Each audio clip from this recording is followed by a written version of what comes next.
Welcome to Business Innovators Radio, featuring industry influencers and trendsetters sharing proven strategies to help you build a better life right now. This is your host, Alicia Debrell from Insight Media. Today's guest is Rob Fagen. Rob is a professional speaker, life, and business coach that focuses on mindset. He encourages others to live life with a purpose while achieving their goals by helping others use their own beliefs and strengths to achieve positive results, not only in life, but business. He uses his diverse experiences in his life as a platform. So, without further ado, I want to welcome Rob Fagen to the show. Hi, Rob. Welcome to the show. Hi, how are you? I'm good. So I know you have such an intriguing story, so I want to dive right into it. I've had the privilege to know most of your story, but I want to start with your business experience. Can you go into a little bit more detail on that? Sure. I was very fortunate to have a very successful and long career in hotel management. So I started for 29 years, actually.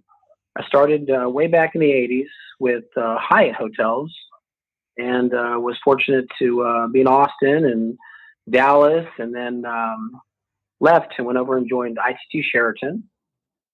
Had the pleasure of living in San Diego, working at that Sheraton, going to Seattle, working at a Sheraton there. And then that's when Starwood came about and kind of purchased the companies of Sheraton and Westin. And I jumped over to Westin and came to San Antonio for a little while and opened up the Westin Riverwalk here. Went to the Westin Stonebriar in Dallas resort, went to St. Louis to run a hotel, a Sheraton there, came back to San Antonio to manage the Westin Riverwalk again, and left Starwood, joined Intercontinental Hotels, was a regional with them and had 5 states, 28 hotels, and traveled most of the week. That's when I had some health issues come about, so I couldn't travel anymore, and went back into the field and spent the last few years of my career with Marriott in the Autograph brand at a local hotel called Elan. Some more health issues, which sadly forced me to medically retire from the hotel industry.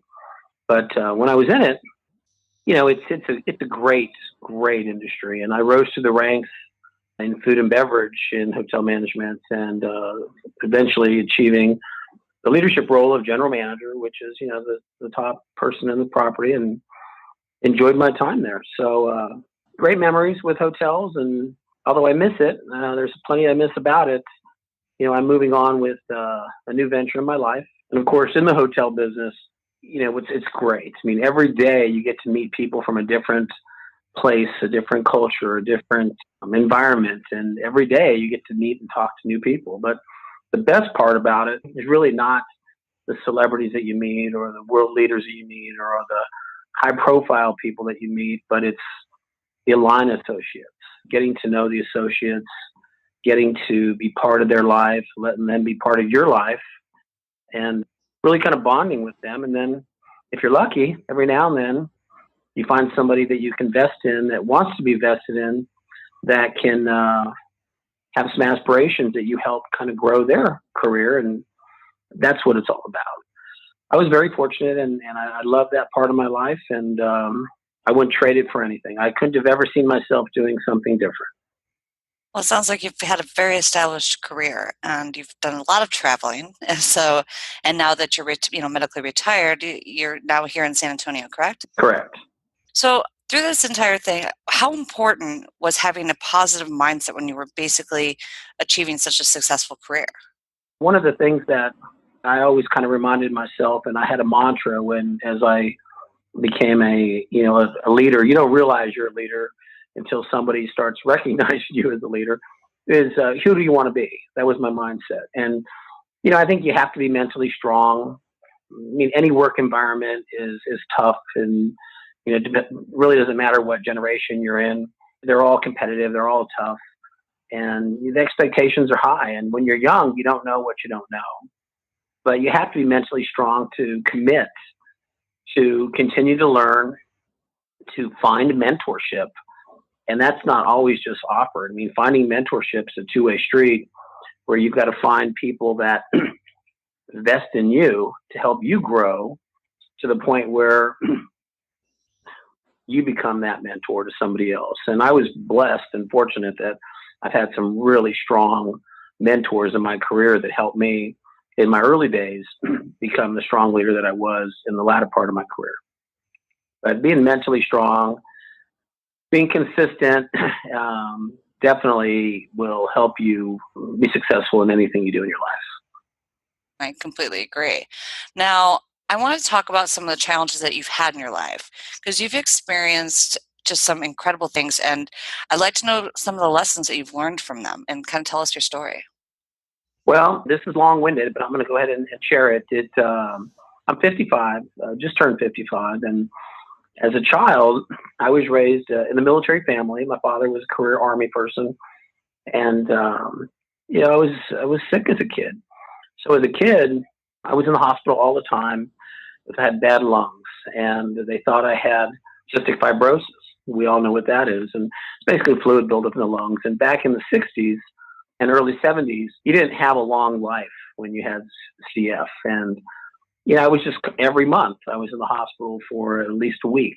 I slept under an oxygen tent at home nightly, and I wasn't sick all the time, but I was sick quite often, every week or every month. And this is the old school oxygen tent where you kind of go over your whole bed, and they put ice in the back and ice generated oxygen, and you're moist. And hey, that was my life. I didn't know any different. So I was fortunate to have a very positive family unit. And, anyway, fast forward, we're living in Germany, West Germany at the time, in a small city called Worms. And I was in a hospital in Landstuhl, West Germany. And the doctors determined that I did not have cystic fibrosis, but they didn't know what I had. So they told my parents that it was time for us to come stateside. And our options were Walter Reed or Brooke Army Medical Center. So my parents decided to move to San Antonio, Texas, which, I didn't know anything about Texas except the Dallas Cowboys. And, all I could imagine was that dirt roads, tumbleweeds, cowboy hats. I had no idea. This was 1974. And so my mom and I hop on a C-141 cargo plane that they had converted into a hospital unit. There was bed, chair, bed, chair, bed, chair. And that's how all the GIs got medevaced home. So we hop on this plane. They ship us from Landstuhl, West Germany to San Antonio, Texas. They admit me into Brooke Army Medical Center. My father and my siblings came a few weeks later. So I'm in the hospital here for, probably a good month. And, I meet this wonderful young doctor, Dr. Michel Laham, who was a allergist, immunologist, pulmonary specialist, who took a liking to me and was determined to figure out what I had. Turned out he did. He was written up in JAMA, which are the Journal of American Medical Association magazines, with my lung disease. And I had a very rare lung disease that doctors just didn't know what I had. And it's basically called acute bronchopulmonary aspergillosis, which in shorter terms today is called ABPA. And at the time, I was the second person known to have this disease. And it's basically, we have molds and pollens in the air. Aspergillosis is a mold that most people breathe with. With me, unfortunately, the mold stays in my lungs and kind of deteriorates your lungs as you breathe. So you have to find some medication that will fight that chronic disease, which fortunately I did. And so I got well and got out of the hospital. And here I am in eighth grade in San Antonio. And I was a brand new person. I had a baseline of, being healthy for the first time in my life, to be like every other young man. I started swimming to exercise my lungs, and I became a competitive swimmer. So life was good. So, my family was happy. I was happy. Everything was perfect. And a couple years later, after my freshman year in high school, my older brother passed away over the summer from cancer out of nowhere, which devastated me. He was literally my hero. He was about 10 months older than me. So fast forward, my college years, I was fine. My early work career, I was fine. And basically for my 20s and 30s and early 40s, I would manage my lung disease and my asthma like every other person does. And I would get sick usually a few times a year. And, I always had a doctor that I would visit, a pulmonary specialist in any city that I lived in. But everything was okay. And then the weirdest thing happened to me. In 2011, I contracted diverticulitis, which I had never heard of. And it's basically an infection in your large intestine. And I just knew I was in a lot of pain. So, over the next few days, I declined fast to the point where they ran a CT scan and said that they needed to admit me, and they were worried that I might potentially have to have surgery to remove a piece of my large intestine, which, I had not had surgery, so I didn't know what to expect. So I'm in the hospital, I'm meeting the surgeons, I'm meeting the infectious disease doctor, I'm having these conversations, and they took it lightly. They're like, hey, it's a decent size, and we're going to put you on antibiotics for a while and see if we can get it to go down. And if not, we're going to have to cut you. And I said, okay. I could control it, so it was okay. I had to pretty much just be a good patient. So the next couple weeks, I followed their course and went back in, and it was not going down, so it was time to have surgery. So the surgeon and I talk, and he said, hey, it's basically about a 2-hour surgery, and they just go in there and remove that small piece of infection, and you stay in the hospital probably 1, max 2 days, slight diet change for a few months, and then, life's back to normal. So great. So I go into surgery, and it's Friday afternoon, and I can remember distinctively the nurses giving me the IV in my right arm. It kind of is like that margarita cocktail. It kind of gets you knocked out. So I kind of get knocked out, and that's all I remember. So the next thing I remember was waking up, and my sister, who lives in Houston, who wasn't there when I went into surgery, was right in my face. And she said, he's awake. So it turns out that while I was on the operating table, my body went into septic shock, and I went into cardiac arrest. My heart stopped, flatline, no pulse. I was technically gone. My surgeon moved quickly and gave me CPR for 50 minutes, shocked me with the paddles 13 times, and I came back. All my organs had shut down. My heart was severely damaged. So here I am, back from the brink, and now they're not sure, what's going on with my brain because I was flatlined for so long. But either way, I'm intubated, I'm on life support, have pressors keeping all my organs going, and I was in a medically induced coma for a few days. So when I woke up from the coma, there was my sister. So I couldn't speak because I had a tube down my throat. So we kind of worked through that, and they kind of figured out a way to communicate with me by blinking and that kind of stuff. So they eventually took the tube out, and I found out that they had shared with me that I had I had a cardiac arrest and my heart stopped, and I was kind of in shock, and that wasn't even half of it. Then it turned out because I had that happen, he couldn't finish the surgery, which means that he gave me a colostomy, which better term a bag, and I was just beyond devastated. I can't begin to tell you how devastated I was. So anyway, over the next few days and weeks, I was blessed, and I had a lot of damage to my right arm because the IV came out of my vein, but not my arm. So I had a big burn on my arm. My arm was really damaged. They wanted to amputate at the elbow, and fortunately, my family said no at the time, and it turned out that my right arm healed. My organs came back. I got strong. They eventually said that I can't have a surgery for a while to potentially have the reversal of the colostomy. So I had to go to cardiac rehab. Had a struggle. I was in the hospital for a couple months, and the majority of it in intensive care. And after cardiac rehab, went home and started my rehabilitation. And I would pretty much walk around my cul-de-sac and do the best I can to just grow from walking from one house to the next house to the next house to the next house. And eventually I got strong enough where, I could go to the end of the cul-de-sac, and you just get stronger and braver with each interaction. So my goal was to really work hard and get my heart as strong as I could so that I could convince my surgeon to do what's called a takedown, which is a reversal of the colostomy. So a few months later, we had that conversation, and he said, let's do it. So I went back in to have the exact same surgery done again. Obviously, the stakes were a lot higher, and everybody was a little nervous because of what happened last time. It was just as he said. 2 hours later, I wake up, and my hand immediately goes down to my stomach, and there's stitches, and the takedown worked perfectly. My colostomy was reversed.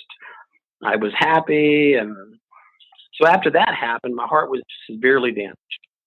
And your heart, once it's damaged, it doesn't repair itself. So your heart is measured in a thing called ejection fraction, for short term EF.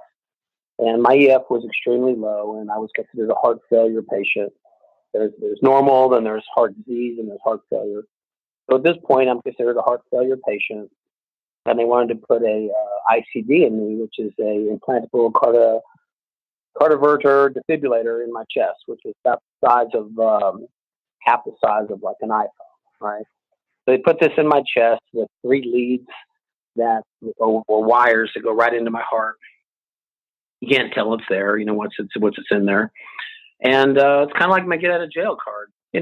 I fight, again, mentally strong, go back to work, can't do the job where I'm traveling and all that anymore. So I go back into the field as a general manager of a hotel, and I'm happy. Life's great. I'm playing golf again. I'm limited. I don't have as much energy as I used to have. And, I can't do a lot of the things I used to do, but I was pretty much living a normal life. And then, as luck would have it, story's still not over. In the fall of 2015, 4 years later, I got sick overnight. And in 2 days, I thought I had the flu. In 2 days, I called an ambulance. The ambulance comes to my house, takes me to the hospital. Turned out I was in septic shock. And they said if I had waited one more day, I would have passed away at home.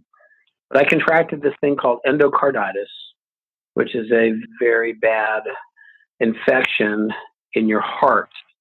It comes from your bloodstream. And in my case, the leads from my ICD, which were attached to my heart, became infected. How they got infected, who knows? But they became infected. I became septic, was admitted again into into ICU.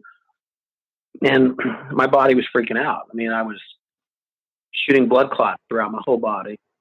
My hands and my feet and my toes all turned purple and black because they're the farthest from your heart, your extremities. I was a mess. So in high alert in ICU again, coded again. My defibrillator went off, I think that time, a total of 8 times because my heart kept stopping. And they finally got me under control. I was in the hospital about 10 weeks, majority of that all in ICU. Had my ICD removed.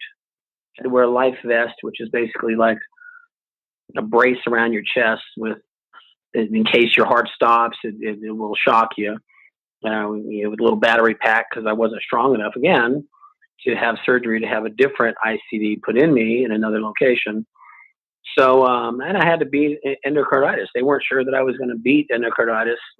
And this whole time, I'm on very high antibiotics through a PICC line. The PICC line is basically a line they put in your arm that's about 12, 14 inches that goes right into your heart.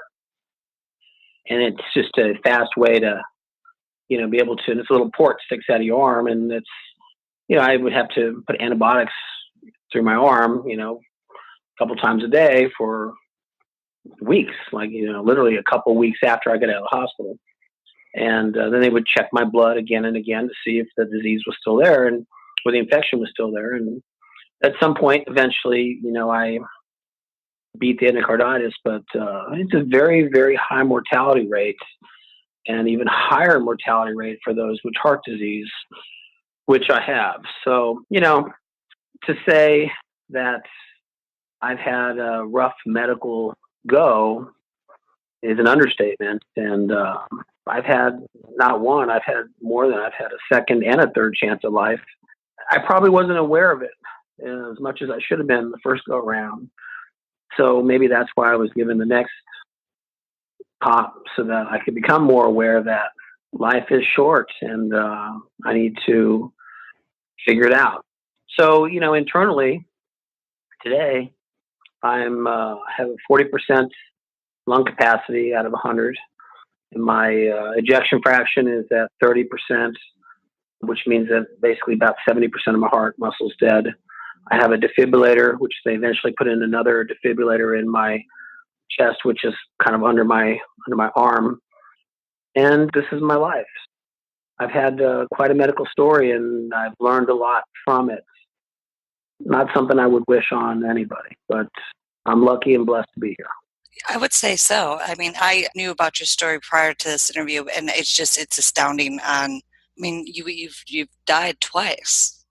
I did. And septic shock twice. I mean, that alone would kill you. So it's an incredible story, and I think it really gives hope to people out there who are struggling or think they may have issues, or maybe they are struggling with issues that are medical, just to have that mindset. And that kind of brings me into my next question. So how did your mindset help you overcome all of those medical issues that you had to go through? Well, that's a great question. And I think personally, for my story, is because I had that childhood pulmonary issue that I already had learned how to manage chronic issues, and I learned how to be comfortable in the medical environment. I learned how to understand how my body worked. Going through my cardiac colostomy, all that issues, I was a little more patient with my body. I kind of knew how and what I was capable of. I definitely knew how to be mentally strong, and I knew that I was capable of fighting this disease and these new issues that I had.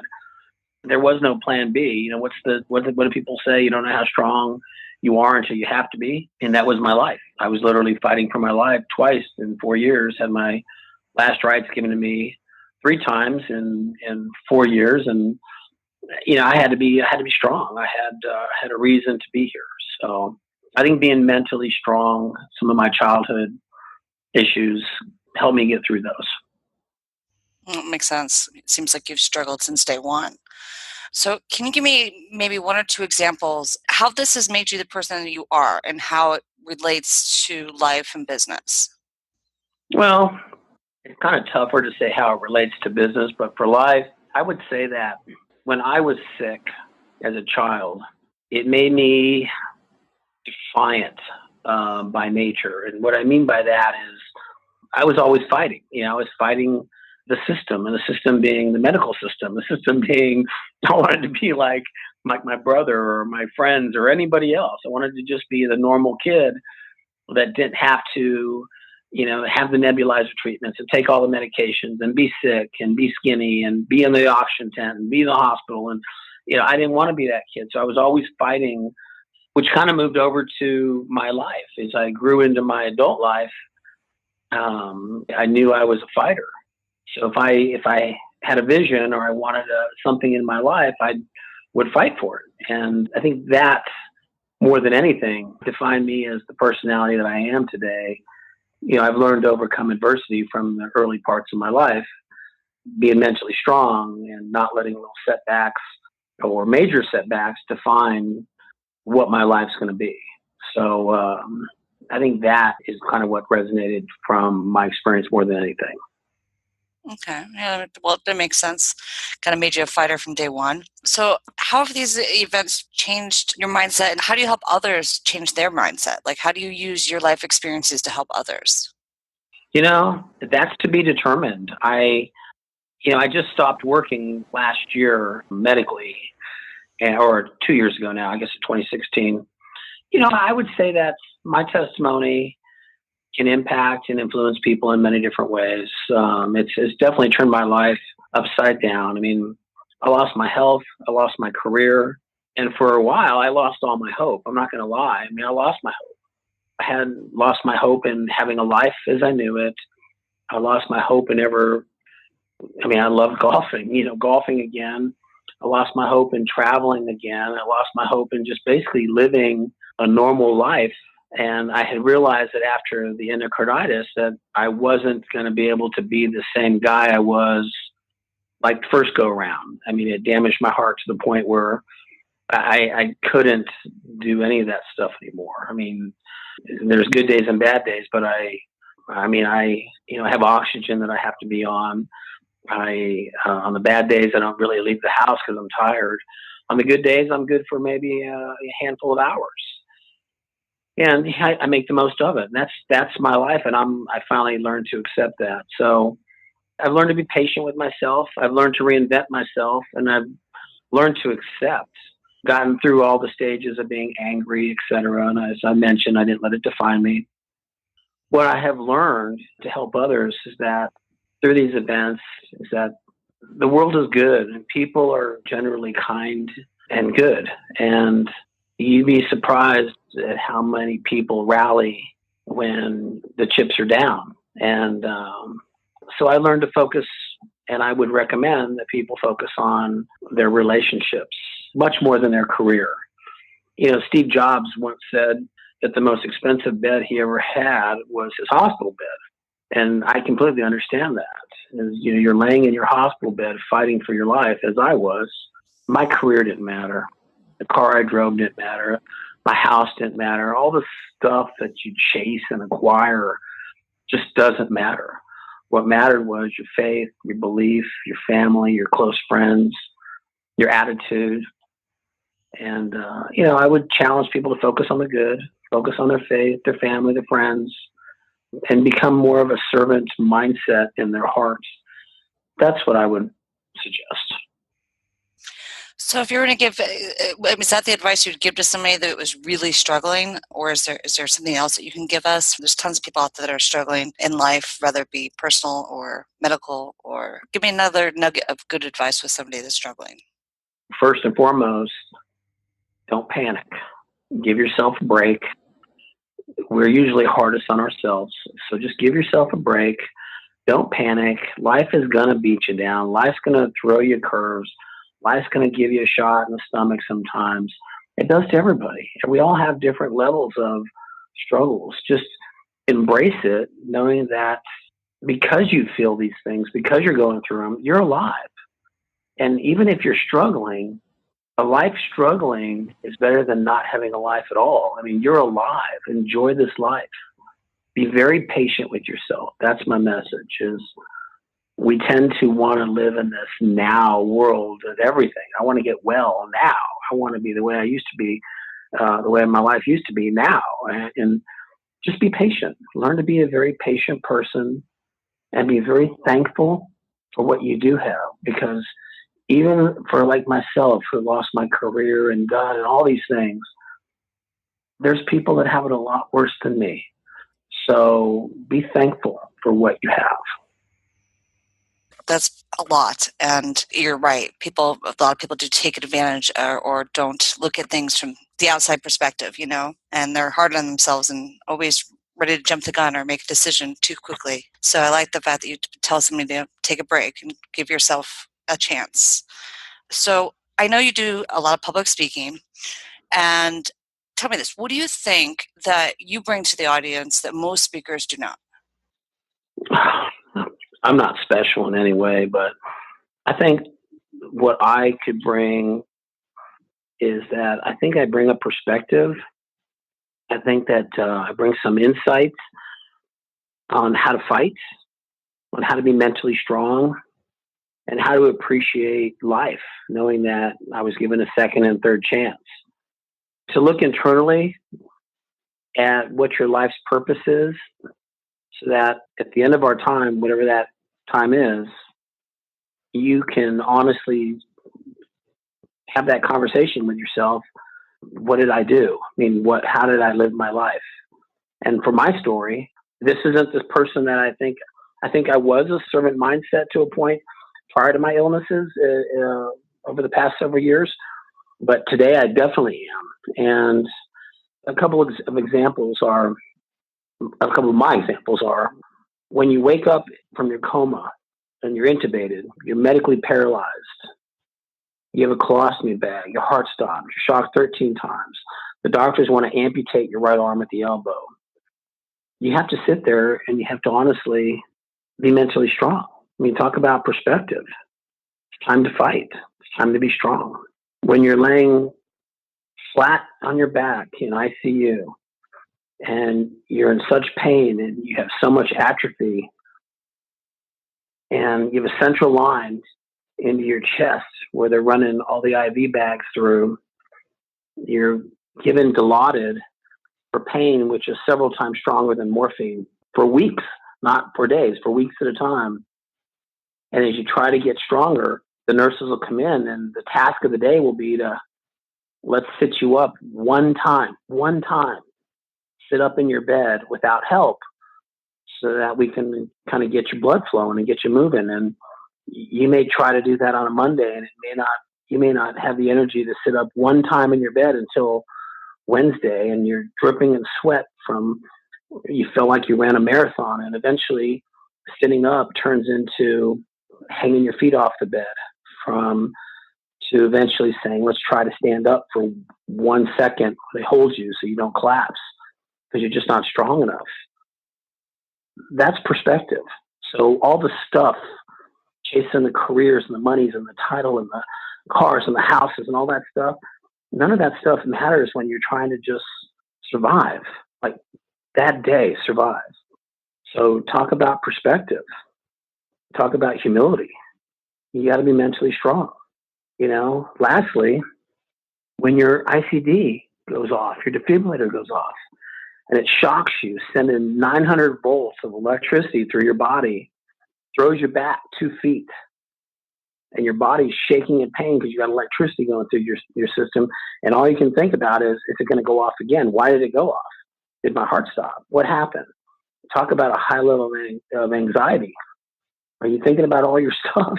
No, you're thinking about nothing. It's but surviving. Talk about perspective, humility. You got to be mentally strong. So I would say that I bring a new perspective, a perspective of being present, focusing on relationships, being humble, being mentally strong, being patient and kind. And I have learned, I'm still trying to learn, to have a mindset of being a servant. We're not promised anything. We're not promised tomorrow. So today, how can you be a little better of a person than I was yesterday? Give more than you take. Say what you mean. Forgive and love. I mean, that's what life's about. Life's not about the acquisition of stuff or things. It's about helping others and trying to be a better person every day. No, I think your story is incredible. I think that, obviously you've got an incredible mindset, strong. Your perspective on things is something that anybody could learn from. So I would think it would be a privilege to have you speak at any event, because of what you bring in, what you've experienced. You're not just saying these things. You've gone through hell, and you've come back. And I personally just want to thank you for sharing just such a personal stories and your life experiences that really show people that there's always a chance. And I really appreciate that. And I appreciate you being just so honest with me. Well, thank you for allowing me to have the conversation and give me the platform to, share my story. No, I think there is so much to gain from this. This was an excellent interview. All right, guys. Well, you just heard from Rob Fagen, and this is your host, Alicia DeBrell from Insight Media. Until next time. Thanks for listening to Business Innovators Radio. To hear all episodes featuring leading industry influencers and trendsetters, visit us online at businessinnovatorsradio.com today.